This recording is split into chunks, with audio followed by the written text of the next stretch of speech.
El día de hoy se decidió abandonar el criterio que había sostenido la antigua integración de la Suprema Corte, que exigía el análisis oficioso de la realización de la consulta previa a personas con discapacidad dentro del proceso legislativo de creación de normas generales.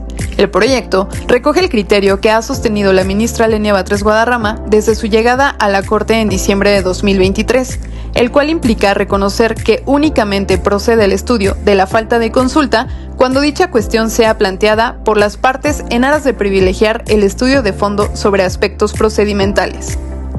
Sí. Yo estaría totalmente de acuerdo si no tuviéramos además el artículo 12.2 de la propia Convención, que dice que el Estado está obligado a reconocer a las personas que tienen plena capacidad jurídica y solo las personas con discapacidad o sus organizaciones pueden hacer valer el derecho a la consulta. De otro modo, se estaría negando justamente esta capacidad jurídica. Entonces, yo creo que no debiéramos nosotros sustituir esta capacidad jurídica y más bien deberíamos, y yo sí sostendría el criterio originalmente planteado por la ministra Yasmín, en el sentido de que no se estudie de oficio, porque no va a tener una consecuencia de oficio, sino, claro, podríamos nosotros pronunciarnos, pero entonces estamos sustituyendo precisamente la solicitud de las personas con discapacidad, y creo que más bien deberíamos solicitarle a cualquier accionante que presente las acciones a nombre de, por solicitud de, si bien no son personas legitimadas directamente para la presentación de acciones de inconstitucionalidad, sí deberíamos pedirles que nos acrediten que son esas personas, las personas con discapacidad o sus organizaciones, quienes le solicitaron presentar en su nombre la acción de inconstitucionalidad.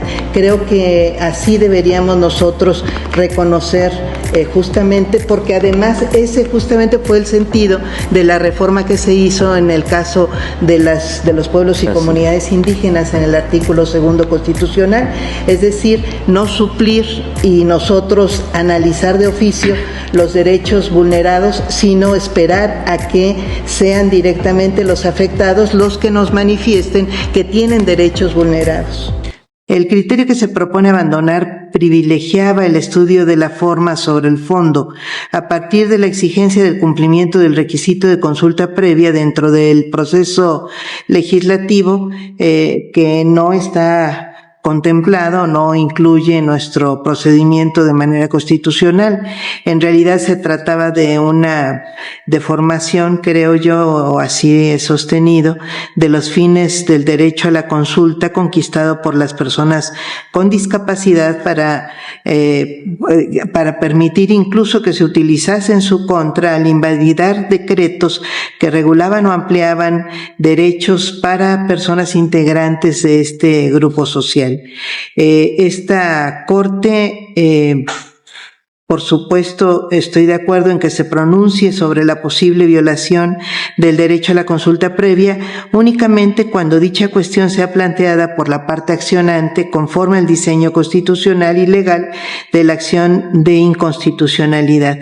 Celebro que se retome esta posición que justamente indica que la Suprema Corte no debe alegar por sí misma la falta de consulta ni revisarla de oficio, mucho menos cuando las personas con discapacidad o sus organizaciones no han considerado que se afectaron sus derechos o si las normas impugnadas les garantizan más o mejores derechos, por lo menos así considerables por las propias personas integrantes o sus organizaciones de este grupo social de personas con discapacidad. Es Juan. La Corte invalidó un párrafo del artículo 3 de la Ley para las Personas con Discapacidad del Estado de Guerrero.